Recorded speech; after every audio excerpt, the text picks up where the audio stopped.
Hello गाईस, तुमचं स्वागत आहे माझ्या न्यू ब्लॉगमध्ये. तर आज आपण गेलो होतो धर्मवीर श्री छत्रपती संभाजी महाराज यांची समाधी बघायला. तर आम्ही ते कार पार्किंग केली आमची नेक्स्ट जाऊन, आणि जेव्हा प्रवेशद्वारात येता येता आम्हाला एक पुतळा दिसला ज्याच्यावर संभाजी महाराज आणि त्यांच्या संगी एक वाहक होता. तर आम्ही आतमध्ये आलो आणि ते लोकांनी खूप छान छोटे छोटे स्टॉल्स लावले होते आणि इकडे सगळ्या वस्तू खूप स्वस्त होत्या. तर आम्हाला जे बघायचं होतं ते त्या ठिकाणी आम्ही आलो आणि आम्ही संभाजी महाराजांचे दर्शन घेतले. तुम्ही बघू शकता. तर हे दर्शन आमचं खूप छान, आणि हे त्यांच्या पत्नी येसूबाई. तर आम्ही दर्शन घेऊन बाहेर आलो. इकडचा निसर्ग खूप छान होता आणि शेवटी आम्हाला ती नदी भेटली संभाजी महाराजांची. ह्या नदीचा त्यांच्यासोबत खूप मोठा इतिहास जोडलेला आहे आणि इथे काही कन्स्ट्रक्शन पण चालू होतं. तर आम्हाला खाली पण जायचं होतं. तर मग आम्ही खाली जात होतो, म्हणजे आम्ही आता सीड्यांनी खाली उतरत होतो.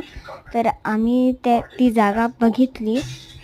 तर बघू शकता आपण खूप जवळ आलो आहोत त्याच्या, आणि मग आम्ही आता खाली उतरणार. तर मग आम्ही त्यात जो रस्ता आम्हाला दिसत होता तो रस्ता आम्ही फॉलो करत होतो. आणि मग काय नाही, आम्हाला जसा जसा रस्ता भेटत होता तसा तसा चलत होतो. आणि मग आम्ही सीड्यांनी खाली उतरलो. इकडच्या सीड्या दगडांच्या बनलेल्या होत्या, कारण की हे सगळं ऐतिहासिक दिसायला पाहिजे म्हणून. तर मग आम्ही खाली उतरलो, बघू शकता. आणि इकडे मुख्य द्वारसुद्धा आहे.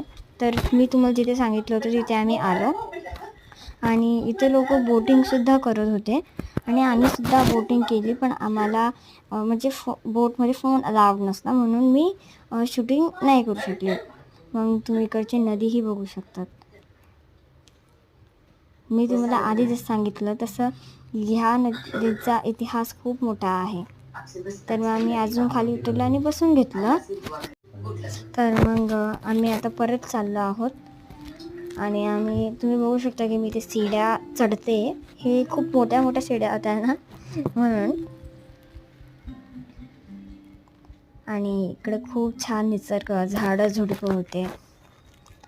आणि ते गेट बंद झाला नाही, पण आम्ही जाणार दुसऱ्या रस्त्याने होतो.